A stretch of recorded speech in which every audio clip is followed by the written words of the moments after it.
This show is produced by the Hartman Media Company. For more information and links to all our great podcasts, visit hartmanmedia.com. Welcome to the American Monetary Association's podcast, where we explore how monetary policy impacts the real lives of real people and the action steps necessary to preserve wealth and enhance one's lifestyle.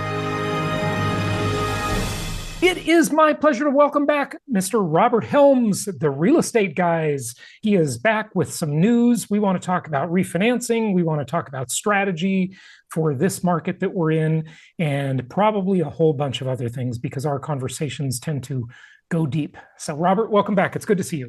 Well, thanks for having me. Always good to have conversations about real estate. Yes, absolutely. So you were talking to me before we started, Robert, a little bit about refinancing.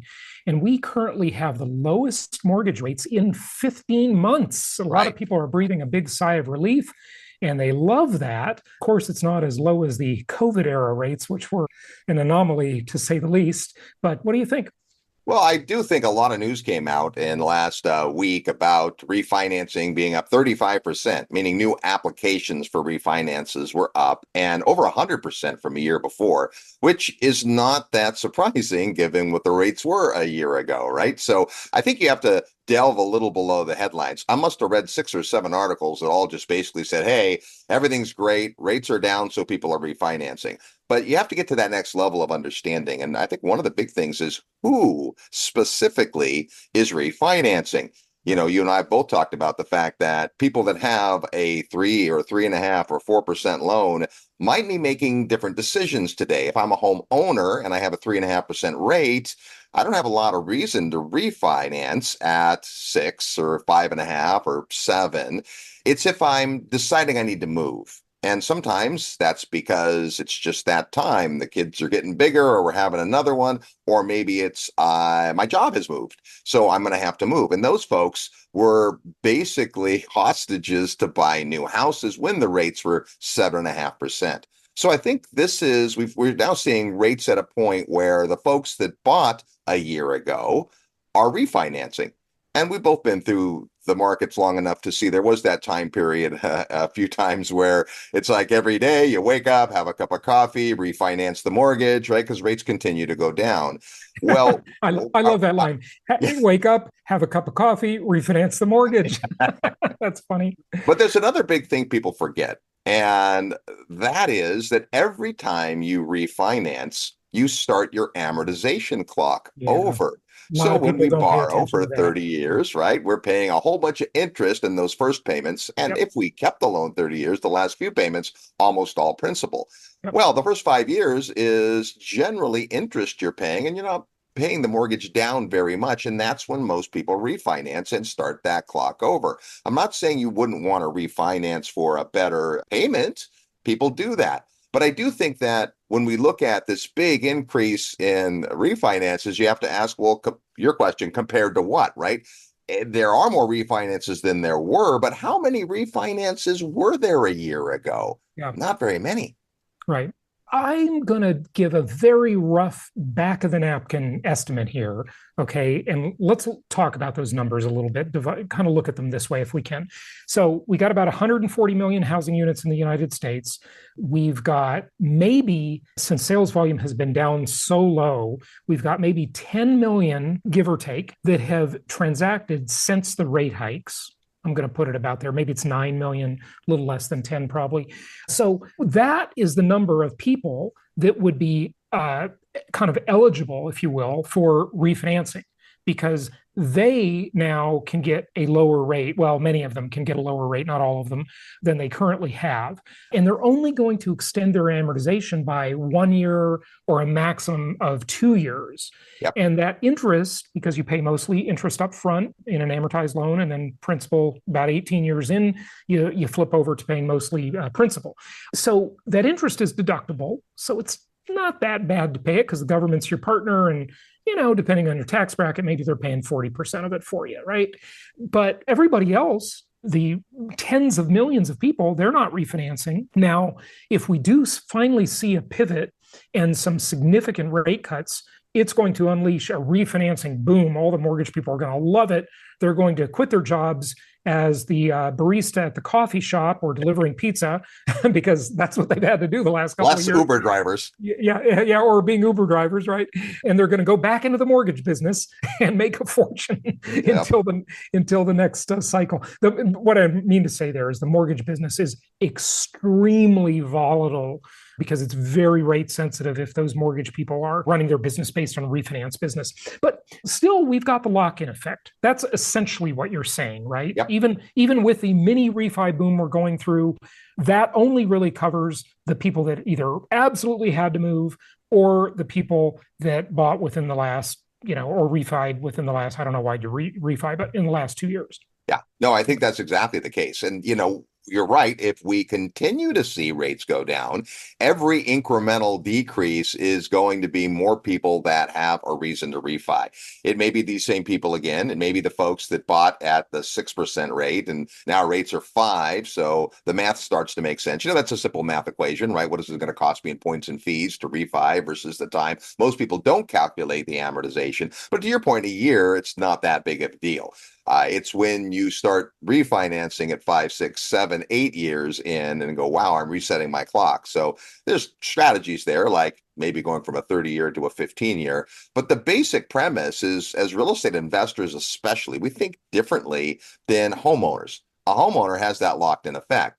An investor is going to buy a property if the numbers make sense. It's not about what's the absolute interest rate I'm paying. Right. It's how much cash flow can I create? How much equity can I build? How much investment capital do I have? And then do the rates work for that? And if they do, then it's a yes. And if they don't, well, we try not to get emotionally attached. The investors also, though, they're evaluating not just that deal today, but they're looking at the overall housing shortage situation, which, by the way, I think we can all agree has been proven to be a real thing. Yeah. You see these people on YouTube out there saying the housing shortage is fake news and all this stuff. They're out of their mind. I mean, they've been talking about a crash for 4 years and the complete opposite has happened. Prices have gone up and up and up. And even with this incredibly kind of frozen market, we're still seeing prices rise. It's shocking to some people. Now, there are a few markets, by the way, one of which you're in, where you live in Dallas, Texas, and inventory has been definitely building in Texas and in some Florida markets too. Do you think that's a sign of a shift? And what's interesting about this, by the way, let me give you a little more meat to chew on that one. A lot of people are saying that some markets are even back to their pre-pandemic levels in terms of housing inventory. But what they're not saying is the pre-pandemic market, if you look at fall of 2019, for example, that was not a bad market. That was a fine market. I was making lots of money at that time. I mean, it was fine with me. Yeah. Now, if you go all the way back to 2011, I wasn't so happy. Even the pre-pandemic levels are not even a normal inventory level. Thoughts? Yeah, so I think there's a couple things there. There's been a big move into states like Florida and Texas. And if we just watch jobs, if we just watch population, and we see reasons for that. And of course, you look where those people coming from. Well, a lot of people from California. Now, some of the Californias made it as far as Nevada, some made it to Arizona, many made it to Texas, and a few made it to Florida. But of course, East Coast folks, Chicago and New York and Massachusetts, those places, they definitely have looked at the Florida markets. Well, my premise is that there's only a certain number of available people who would consider moving, say, out of California into Texas for all the reasons. Mm-hmm. Not everybody has the same reasons. But I think that group of people has pretty much run its course. And so all of a sudden, we've got a situation where because prices have come up and interest rates have come down a little, a person that wasn't thinking about putting their home on the market a year ago is saying, you know what? We've got a lot of equity. We don't need this big house. Let's put it on the market. And, driving around anecdotally, that's what we see is we see homeowners who are putting their homes on the market, who have been there quite a while and probably have a very low LTV on their mortgage and are like, well, if I sold now, I could pocket $1 million. Why not do that with all the uncertainty and everything going on? So I think there are folks. My next door neighbor has their house for sale. Now, it's not a rental house, but it's been for sale now for 3 months. That's the longest listing I've seen in this neighborhood in years. Yeah.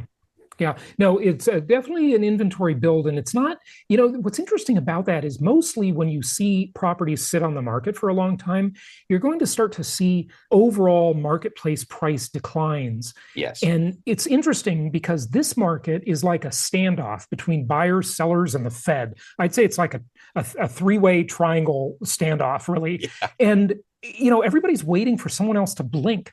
And usually this would be prices coming down significantly. But yet, in most markets, prices are still rising. Thoughts on that? Yeah, I do think that's true. And part of that is, as you've been talking about for the last year, inventory has been down. So who's had their home on the market? The folks that have had to, or for whatever reason, made the decision that I guess we have enough equity, we should try to sell. It's not the classic move-up buyer. Right. It makes sense for when a market's going up and interest rates are strong. Hey, that's a time to consider moving up, moving out of my $300,000 house into a $500,000 house. And that works in my favor. But not so when rates are where they are today. So what we are seeing is because there has been less supply and a decent amount of demand. Demand has been lower, but not quite as low as supply. So we have seen prices edging up. All of a sudden, there's markets where the opposite has happened. And it's pretty simple to go and look at the markets that have increasing inventory and see what happens to the price. There's always that anomaly, the place where it seems like inventory is growing and prices are still going up. But that doesn't sustain for too long. So I do think we're starting to see, right, all the margin markets, we're starting to see where there is real demand. And the inventory overall is not back to quote unquote normal, but getting there, every day. And then just the absolute reality of what it costs to afford a home today. Just with the interest rates they are now, it just that whole, buy rent scenario where a typical, employee would look at, does it make sense to buy a house or rent a house? Right now, rent is the answer for a lot, which as a landlord, I'm fine with. Yeah, right, because it's a upward pressure on rents for sure. Okay, so Robert, I want to switch gears and I want to ask you about this proposal, which I think is just absolutely silly, from candidate Harris. Okay, she's saying, well, let's give everybody 25 grand to go out and help them buy a house, right? And this so reminds me of Obama's Cash for Clunkers program, because that was such a disaster. It was an absolute disaster. All it did is push used car prices through the roof. Why are these politicians so dumb that they don't understand the two sides of the equation here, supply and demand? They want to increase demand where we already have enough demand. We just don't have enough supply. They should work on supply. Reagan was coined as the guy behind supply side economics. We need to concentrate on the supply side, not the demand side. But, what do you think is going to happen here?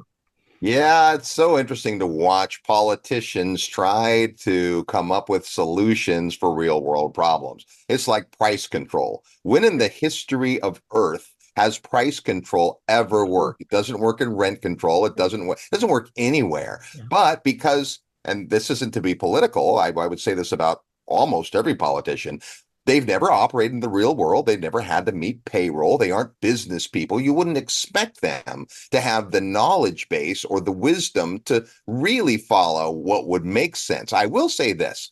I have seen programs for first-time buyers work successfully. California years ago had a program that got more people to buy homes. Now, it was not by lowering the standard. That happened later, but it was by an incentive and also a lender that would make a higher LTV loan. So those Chaffa loans? Is like the Chaffa loans, yeah, right? Okay, yeah.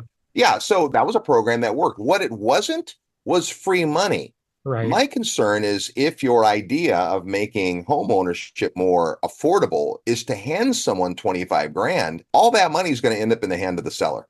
Yeah. That's not money that's really going to help the buyer. And it's going to have an effect on neighborhood prices, which actually puts affordability a little more out of reach. Like every time you try to finance something, you try to make student loans because that makes education more affordable. But as we know, it has the exact opposite effect. When you only have to pay $800 a month for that beautiful brand new car, it makes the car less affordable. So I like the idea of trying to come up with a program that would get more buyers into the market. I don't think handing out free cash is the answer. Yeah, well, how about just increasing the supply of homes? And by the way, people hear me say that a lot on the show, and I want you to know that that is against my interest that I'm saying that. Okay, Right. like I own homes, I don't want them to increase the supply. I mean, No. if I just want to be greedy, okay, I'm going to say don't build anything. Okay, don't build anything and give every buyer $25,000. In fact, give them $200,000 to help them buy a house because that'll just push the prices up $200,000. Give them free money to rent houses too. That'll push the rents up. Right. Okay. Then the money ends up in your pocket. No, I hear you. In my personal interest, in your Right. personal interest, and our client's personal interest. But I'm trying to say, let's solve society's problem here of housing affordability. Well, and imagine that we took that $25,000 and instead created an incentive for builders to bring properties to the market that were affordable. Yeah, right. Whatever that looks like. It addresses the supply side. Supply And side. demand, we always talk about supply and demand, but the real estate guys, we talk about a third element, which is really part of demand. It's baked in, but it's what we call capacity to pay. So I have a demand. I want to own or rent a house, but do I have capacity to pay for that property? And with interest rates where they are, less people have that capacity. Part of the reason we've seen an uptick in new construction purchases is because many of those builders have the ability to buy forward the money that they can use to create an incentive, a lower rate on those mortgages. And you've got folks like that in your world. And so that's a real decision. I could buy a resale house and pay 6.5%, but gosh, that new builder, boy, brand new house, 4.25%.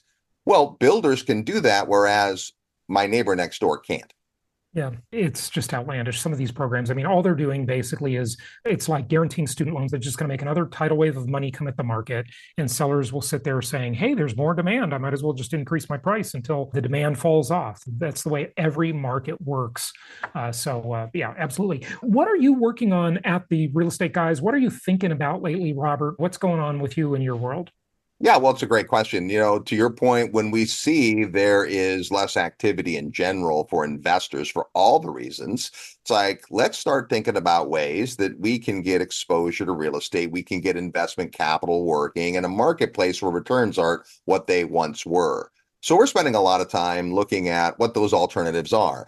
Like you, I get asked to speak a lot, so I'm just in the process of putting together a couple of talks for some events coming up on this very topic. One of the panels that I know you're going to be speaking at Limitless with our good friend Ken McElroy. A panel I'm going to be moderating it is on emerging real estate opportunities, which is a pretty wide category. But I think there are some pretty unique ways to invest that can play into some of the realities of the marketplace instead of sitting on your hands. So many people. I think everybody's dying to hear those if they're not spoilers.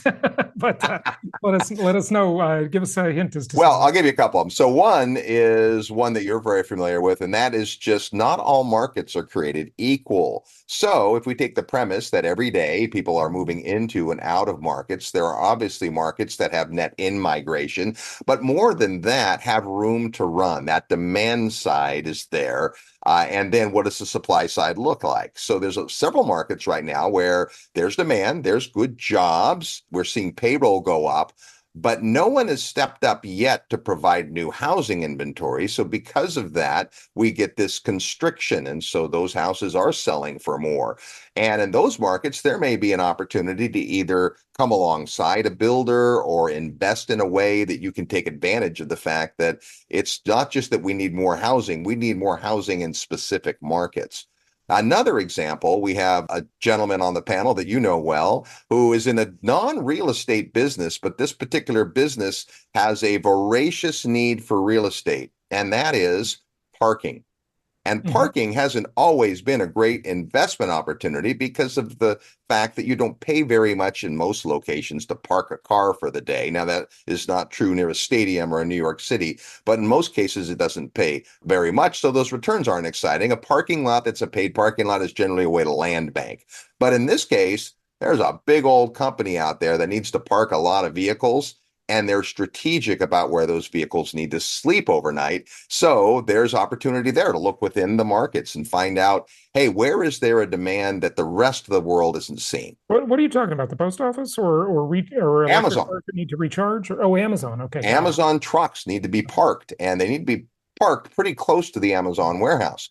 Hmm. And so our mutual friend Travis is going to be on my Yeah. panel talking about that. Yeah. He's a Okay. member Okay. of the All right. collective inner circle. And I had a feeling you might be referring to our friend Travis. yeah, The thing about that that's interesting, though, is that those Amazon trucks don't sleep too long no, they because, don't. now I'm seeing that Amazon, and they have delivered to me at 4 a.m. A couple times my dog caught them and barked, and I didn't like that very much.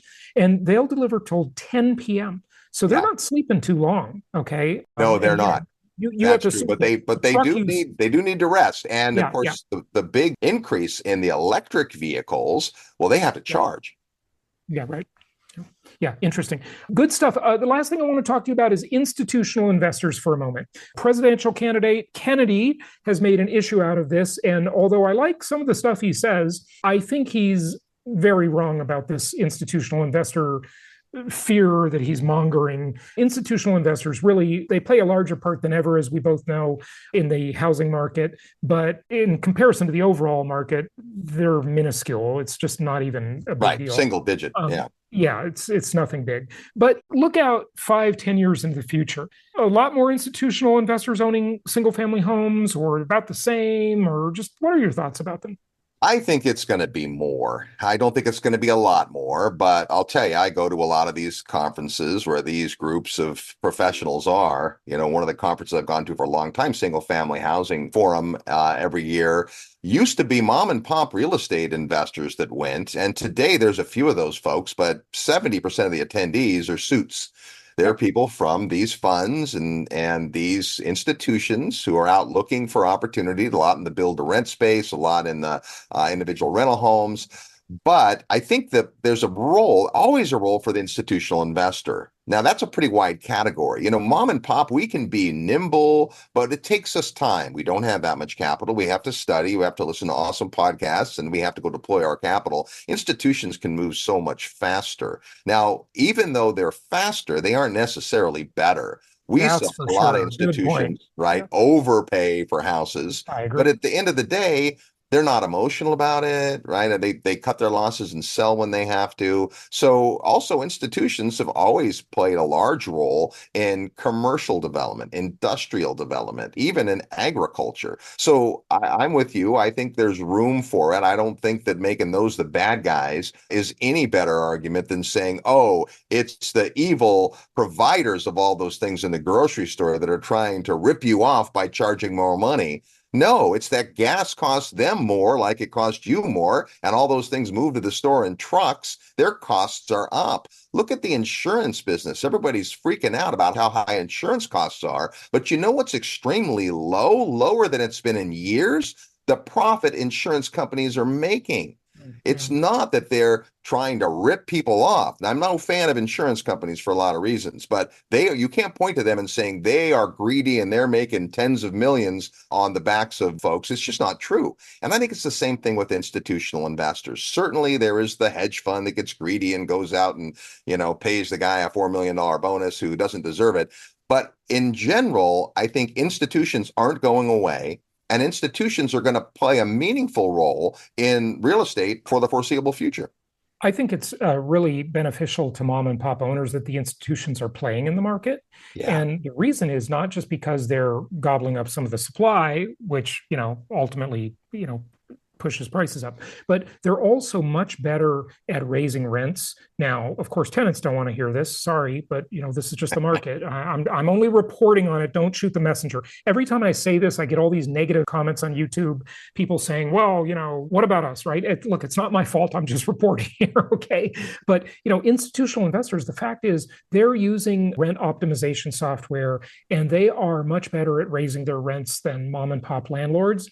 And as mom and pop landlords, they're setting higher comps for you. So you should be glad they're in the marketplace. I mean, they're really helping you, okay, because you're kind of riding on their coattails. Robert, it's always great to talk to you. Give out your website and any final comment. You can find us at realestateguysradio.com. I think the final comment is just investors always have a place in the market, and the fewer people that are pulling the trigger on deals, the less competition. So I congratulate people for listening to your podcast. They should continue to do that. You always have such awesome ideas, and I am looking forward to seeing you soon in person, my friend. Talk to you soon. Thank you so much for listening. Please be sure to subscribe so that you don't miss any episodes. Be sure to check out the show's specific website and our general website, hartmanmedia.com, for appropriate disclaimers and terms of service. Remember that guest opinions are their own, and if you require specific legal or tax advice or advice in any other specialized area, please consult an appropriate professional. And we also very much appreciate you reviewing the show. Please go to iTunes or Stitcher Radio or whatever platform you're using and write a review for the show. We would very much appreciate that. And be sure to make it official and subscribe so you do not miss any episodes. We look forward to seeing you on the next episode.